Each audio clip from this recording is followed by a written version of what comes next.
اللہم صلی علی سیدنا و مولانا محمد معدن الجود والکرم و آلہ و صحبہ و بارک وسلم۔ حمد و تعریف و توصیف اللہ جل مجدہ الکریم کی ذات بابرکات کے لیے، جو خالق کائنات بھی ہے اور مالک شش جہات بھی۔ اللہ جل وعلا کی حمد و ثنا کے بعد رسول رحمت شفیع معظم نبی محتشم حضور ختم المرتبت صلی اللہ علیہ وآلہ وسلم کے حضور ناز میں اپنی عقیدتوں، ارادتوں اور محبتوں کا خراج پیش کرنے کے بعد عالی مرتبت صدر مجلس ھذا امیر پنجاب حضرت قبلہ شاہ صاحب زیدہ مجدہ علمہ عملہ عمرہ و شرفہ، عالی مرتبت فخر المدرسین عمدۃ المحققین علامہ فردوسی صاحب زیدہ مجدہ ذی وقار اساتذہ گرامی، باوقار علماء کرام، مشائخ اعظام، سادات کرام، سامعین و حاضرین، طلبہ، السلام علیکم ورحمۃ اللہ وبرکاتہ۔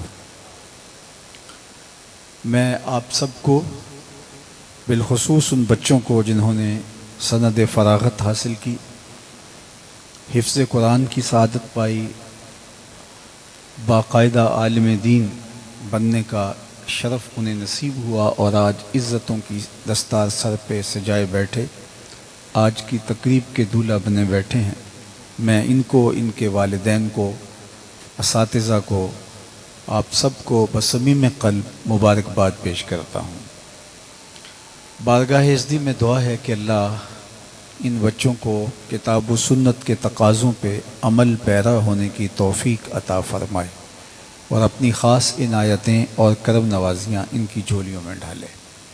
میں علامہ فردوسی صاحب کا مداح ہوں اور ان کی کاوشوں کا، ان کی محنتوں کا قدردان ہوں۔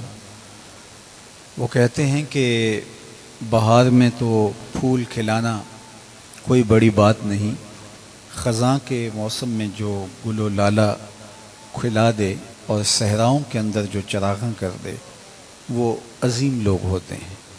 تو یہ یہاں بیٹھ کر کے بہت کم وسائل کے باوجود انہوں نے یہ چراغ روشن کیا اور اس کا نتیجہ، اس کا ثمرہ آپ کے سامنے ہے۔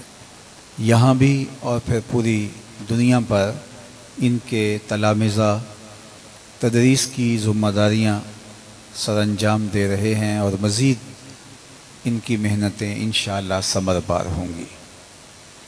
اور یہ بات کر رہے تھے کہ یہ صحرا کا علاقہ ہے، تو مجھے اقبال کا ایک شعر یاد آیا کہ فطرت کے مقاصد کی کرتا ہے نگہبانی، یا بندہ صحرائی یا مرد کوہستانی۔ تو صحراؤں سے اٹھنے والے لوگ فطرتوں کے امین ہوتے ہیں، اور جب وہ علم کا چراغ لے کے میدان عمل میں آتے ہیں تو اندھیرے مٹاتے ہوئے آگے بڑھتے چلے جاتے ہیں۔ اور میرے اور آپ کے آقا و مولا ابھی تو ایک صحرا میں علم کا چراغ روشن کیا، اور وہ بستی جس کے اطراف میں بسنے والے اور ان لوگوں کے تلخ اور نامناسب رویے، لیکن اس کے باوجود آپ نے ہاتھ میں جو چراغ علم لیا، اس کی روشنیاں چار دانگے عالم میں پھیلی۔ آج بھی نبیوں کے وارث مشکلات کا کلیجہ چیر کے حالات پیدا کرتے ہیں۔ اپنی راہیں خود تراشنا کمال ہوتا ہے۔ بنی ہوئی راہوں پہ چلنا تو آسان ہوتا ہے، لیکن خود راہیں تراشنا اور خود چلنا، پھر لوگوں کو طرح دینا، یہ سعادت مند لوگوں کا مقصوم ہوتا ہے۔ چونکہ جلسہ دستار فضیلت کا ہے، تو آپ اگر مجھ سے یہ سوال کریں کہ اسلام کا کوئی دوسرا نام بتائیں، تو میں برجستہ عرض کروں گا کہ اسلام کا دوسرا نام دین علم ہے۔ ہمارے دین نے ہمیں علم حاصل کرنے کی ترغیب دی، اور اس دین کا دوسرا نام دین علم کیوں نہ ہو کہ جس دین کی تعلیمات کا آغاز ہی اقرا سے ہوتا ہے۔ ہمیں پڑھنے کی تعلیم دی گئی، اور میرے اور آپ کے آقا و مولا حضور ختم المرتبت صلی اللہ علیہ وآلہ وسلم نے اس بات پہ ناز کیا، انما بعثت معلما، میں معلم بنا کر مبعوث کیا گیا ہوں۔ یہ ماضی قریب میں آپ نے سنا ہو کسی نے امی کا ایک ایسا ترجمہ کیا جو اس کی اپنی خواہشات کا آئینہ دار تھا اور امی کی عظمتوں کو بیان کرنے سے قاصر رہا۔ تو جگہ جگہ بات چلی تو میں نے کہا کہ میاں وہ پڑھنے نہیں آئے، وہ پڑھانے آئے ہیں، وہ سیکھنے نہیں آئے، وہ سکھانے آئے ہیں۔ میں ایک یونیورسٹی میں تھا تو مجھے وہاں کے وائس چانسلر صاحب کہنے لگے کہ یہ جو شور مچا ہے تو آپ اس کے بارے میں کیا رائے رکھتے ہیں؟ تو میں نے ان کو کہا کہ آپ یہاں جو اساتذہ رکھتے ہیں تو ان کی کوئی ڈگریاں چیک کرتے ہیں یا ویسے ہی رکھ لیتے ہیں؟ تو انہوں نے کہا کہ ہم کیسے کسی ان پڑھ کو یہاں استاد رکھ سکتے ہیں؟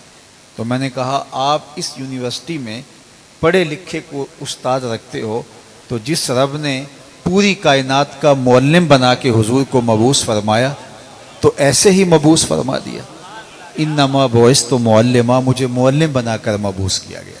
تو اسلام کا دوسرا نام دین علم ہے اور ہمارے اسلاف نے علم پہ کام کیا اور ہماری تعریف، ہماری پہچان اور ہمارا مقام علم تھا، اور علم کی وجہ سے ہی انسان اپنے دیگر مشارکات سے ممتاز ہوتا ہے۔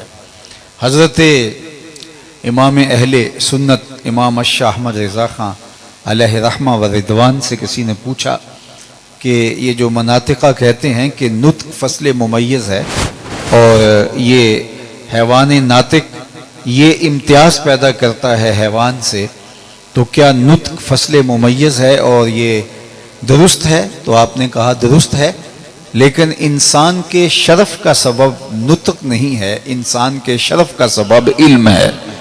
علم کی وجہ سے انسان کی فضیلت فرشتوں کے اوپر ثابت ہوتی ہے، فرشتوں پر انسان کا تفوق جو واضح ہوا وہ بوجہ علم واضح ہوا۔ تو علم کی وجہ سے انسان اپنے مشارکات سے ممتاز ہوا، اشرف ہوا اور افضل قرار پایا، اور ہمارے دین نے ہمیں علم حاصل کرنے کی ترغیب دی۔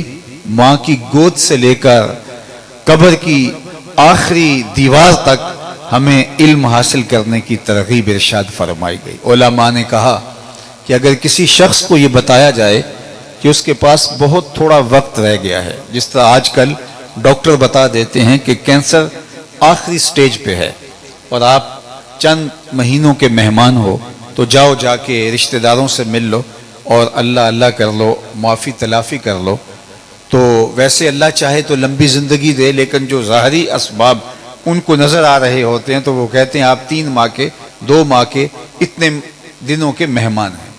اس طرح کسی کو سزائے موت ہو جائے تو وہ وقت متعین ہو جاتا ہے کہ فلاں دن اسے پھندے پہ لٹکا دیا جائے گا۔ تو کسی وجہ سے کسی کو یہ غالب ظن ہو کہ بس اس کا آخری وقت آ گیا ہے تو وہ کیا کرے؟ وہ صدقہ و خیرات کرنے لگ جائے، وہ نوافل پڑھے، وہ دیگر اعمال بجا لائے۔ علماء نے کہا وہ علم سیکھنے لگ جائے۔ جو شخص اس حال میں فوت ہوا کہ وہ طالب علم تھا، قیامت کے دن اس کے اور نبیوں کے درمیان صرف 1 درجے کا فرق ہوگا۔ جنت کے 100 درجے ہیں، اس کے اور پیغمبروں کے درمیان صرف 1 درجے کا فرق ہوگا۔ اللہ اس کو اتنا رفیع مقام جنت میں عطا فرمائے گا جو علم سیکھتے سیکھتے انتقال کر گیا۔ تو یہ علم کا مقام ہے، علم کا مرتبہ ہے۔ غزوہ احد کے موقع پر اللہ کے محبوب علیہ السلام کے 70 صحابہ شہید ہو گئے تھے، تو جب تدفین کا مرحلہ آیا تو حضور پوچھتے تھے قرآن کی آیتیں کس کے سینے میں زیادہ ہیں، اور جس کو زیادہ قرآن آتا ہوتا اس کو آگے دفن کیا جاتا۔ تدفین میں بھی ترجیح اس کو دی گئی جس کے سینے میں قرآن کی آیتیں زیادہ ہیں۔ دنیا کوئی بھی معیار مقرر کرے وہ ان کا خود ساختہ معیار ہے۔ ایک زمانے میں جس کی اولاد زیادہ ہوتی تھی اس کو افضل و اشرف اور معزز سمجھا جاتا تھا، چونکہ جس کی لاٹھی اس کی بھینس، یہ قانون تھا۔ تو اولاد کی کثرت عزت کا سبب اور معیار قرار پائی، اور آج اگر کسی کی اولاد زیادہ ہو تو لوگ اس سے مذاق کرتے ہیں، لیکن ایک زمانے میں یہ معزز ہونے کا ذریعہ تھی، چونکہ پھر دور بدل گیا اور آج جس کے پاس مال و زر زیادہ ہے، جس کے پاس پیسے زیادہ ہیں، وہ معزز شہر کہلاتا ہے۔ آپ نے عرس کے اشتہارات میں، آپ نے جلسوں کے اشتہارات میں معززین شہر میں کسی غریب تہجد گزار کا نام نہیں دیکھا ہوگا۔ آپ نے معززین میں امراء اور رؤساء کے نام دیکھے ہوں گے۔ اس دور کے اندر لوگوں کا معیار دولت کی وجہ سے، وہ کسی نے کہا تھا کہ اگر صہبان جیسی فصاحت ہو، ابن مکلا جیسا خط ہو اور ابن ادہم جیسا زہد ہو، اذ اجتمعت فی المرء والمرء مودم فلیس لہ قدر بمقدار درہمی، لیکن وہ ہو بیچارہ غریب تو اس کا کوئی مل نہیں ہے۔ وہ ساغر صدیقی نے کہا تھا نا، میری غربت نے اڑایا میرے فن کا مذاق، تیری دولت نے تیرے عیب چھپا رکھے ہیں۔ تو آج کی تاریخ میں معزز وہ ہے جس کے پاس مال و دولت زیادہ ہے، جس کے پاس جائیداد زیادہ ہے، جس کے پاس منصب ہے۔ تو کبھی جس کی اولاد زیادہ تھی وہ معزز تھا، اور پھر وہ معزز ہوتا ہے جس کے پاس مال و دولت زیادہ ہے۔ جمہوری دور کے اندر معززین کی فہرست الگ ہوتی ہے، مارشل لائی دور کے اندر معززین کی فہرست الگ ہوتی ہے۔ ہر دور کے اپنے اپنے تقاضے ہیں، لیکن یہ خود ساختہ خانہ زاد تقاضے ہیں جو لوگوں نے خود وضع کر رکھے ہیں۔ لیکن سب سے افضل کون ہے، سب سے اشرف کون ہے، حقیقی معیار کیا ہے؟ اللہ اکبر، دانشوروں کے امام، عقل و بینش، فہم و ادراک جس کی چوکھٹ پہ سجدہ ریز ہوتی ہے، اس نبی نے ارشاد فرمایا کہ خیرکم من تعلم القرآن وعلمہ، تم میں سے بہتر وہ ہے جو قرآن سیکھتا ہے اور قرآن سکھاتا ہے۔ دنیا کا کوئی بھی معیار رہے، لیکن حقیقی معیار یہی رہے گا، اور یہی معیار ہے۔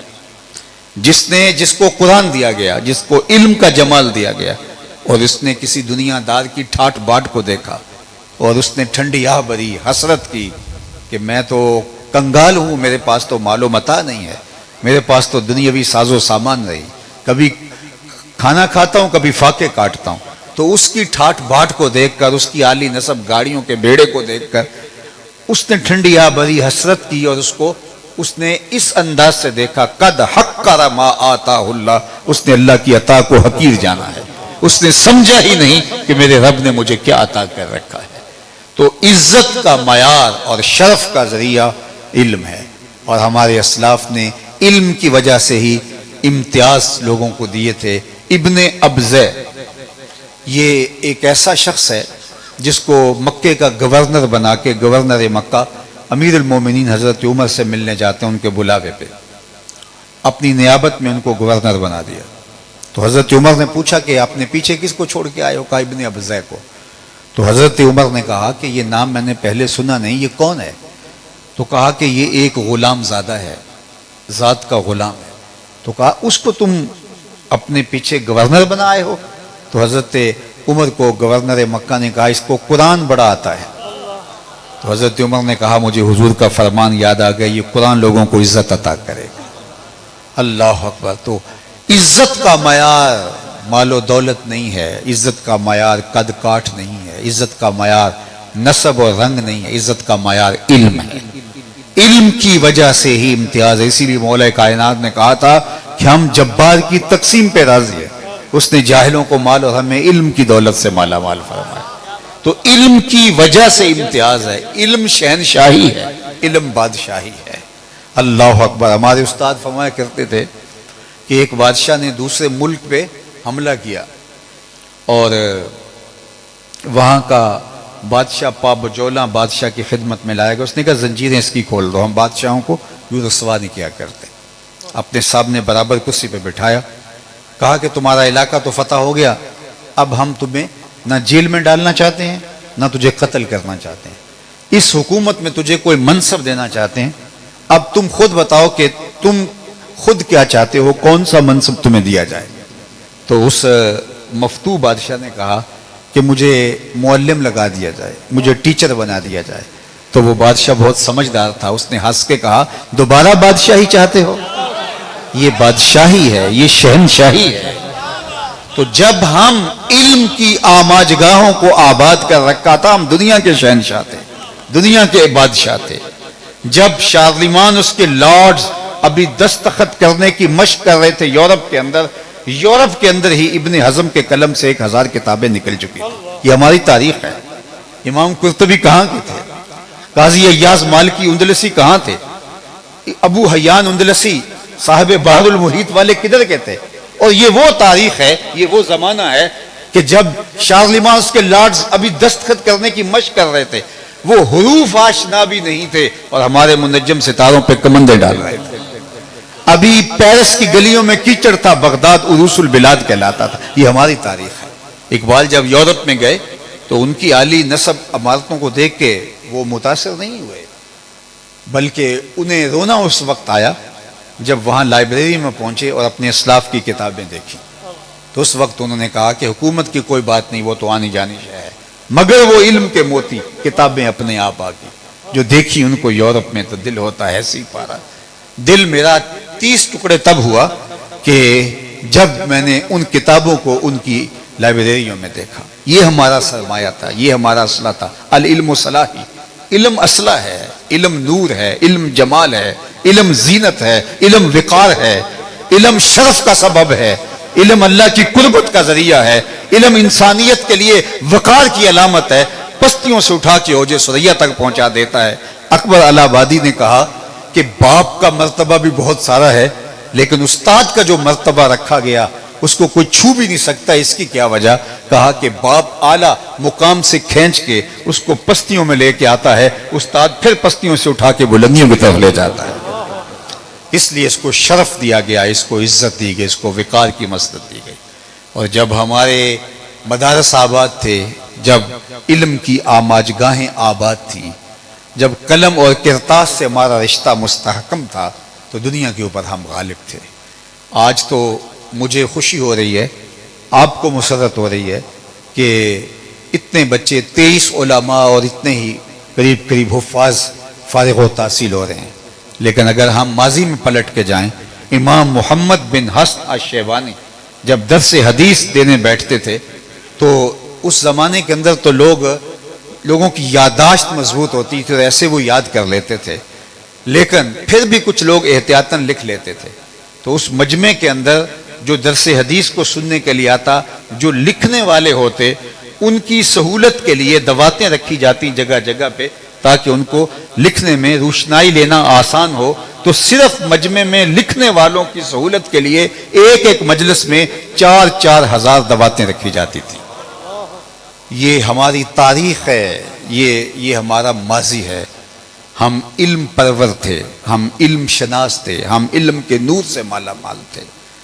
آج سے کوئی 60 سال پہلے ڈاکٹر غلام جیلانی برق نے اپنی ایک کتاب میں لکھا، وہ ایک تقریب میں گیا، جس تقریب میں پہلی لائن پہ جو ہے وہ انتظامی افسر بیٹھے ہوئے تھے اور دوسری قطار کے اندر جو ہے وہ اساتذہ پروفیسر بیٹھے ہوئے، پھر اس کے بعد تو وہ بہت بے چین ہو گیا، شاید اس نے یہ پہلی مرتبہ یہ منظر دیکھا تھا۔ تو واپس آ کے اس نے مضمون لکھا جو اس دور میں چھپا بھی، پھر اس نے اپنی کتاب میں بھی اس کا ذکر کیا۔ کہتا کہ میں پاکستان کو آگے کیسے جاتا ہوا دیکھوں جبکہ علماء کو دوسری جو اساتذہ ہیں، جو علم جن کا تعارف ہے، ان کو دوسری صف میں بٹھا دیا گیا ہے، اور یہ ڈی ایس پی صاحب ہیں، یہ ایس ایچ او صاحب ہیں، ان کو پہلی لائن میں بٹھا دیا گیا ہے۔ تو کہا کہ پھر یہ بات لکھ لو کہ ہم آگے جاتے نظر نہیں آ رہے، ہم پیچھے کی طرف لڑک رہے ہیں۔ جب علم کو تفوق ہوگا تو پھر قومیں ترقی کریں گی۔ اور میں نے عرض کیا کہ میرے اور آپ کے آقا و مولا نے دفن کرتے ہوئے بھی علماء کو آگے رکھا، یعنی بعد از انتقال بھی ان کا شرف ہے۔ اللہ اکبر۔ بلکہ علماء تشریف فرما ہیں، جو کتا سیکھ جائے اور جو کتا نہیں سیکھا ہوا، دونوں کے مارے ہوئے لائے ہوئے شکار کو اس کے اندر فرق ہے، ایک مردار ہے ایک طیب ہے۔ یار کتا سیکھ جائے تو کتوں سے ممتاز ہوتا ہے، تو انسان کا مرتبہ کیا ہے؟ سکھلایا ہوا کتا کتوں سے ممتاز ہو جاتا ہے۔ لکھا ہے کہ وہ جو چیونٹی نے کہا تھا جلدی جلدی اپنی بلوں میں داخل ہو جاؤ، اللہ کے نبی کا لشکر بے خبری میں تمہیں کہیں کچل نہ ڈالے، اس چیونٹی کو اللہ نے قیامت تک آنے والی چیونٹیوں کا سردار بنا دیا، اور قرآن کی 114 سورتوں میں سے ایک سورت اس کے نام ہوئی۔ اللہ اکبر۔ اس چیونٹی نے کہا تھا کہ جلدی جلدی اپنی بلوں میں داخل ہو جاؤ، اللہ کے نبی کا لشکر جان بوجھ کر تمہیں قتل نہیں کر سکتا، رون نہیں سکتا، پامال نہیں کر سکتا۔ چیونٹی جانتی تھی کہ اللہ کے نبی کی صحبت میں رہنے والا لشکر جان بوجھ کے ننھی جان کو بھی ضائع نہیں کر سکتا. اس کے علم کی وجہ سے اس کو باقیوں سے ممتاز کر دیا گیا. اور یہاں یہ بات بھی سمجھ میں آئی کہ جو اپنے بدن سے بم باندھ کر کے انسانوں کے انبوں میں گھس جاتے ہیں اور پھر سینے پہ ہاتھ رکھ کے ذمہ داریاں قبول کرتے ہیں، وہ کسی شیطان کا لشکر تو ہو سکتا ہے، پیغمبر کا لشکر نہیں ہو سکتا. یہ شیطانی انداز تو ہو سکتا ہے، ہمارے دین نے تو ہمیں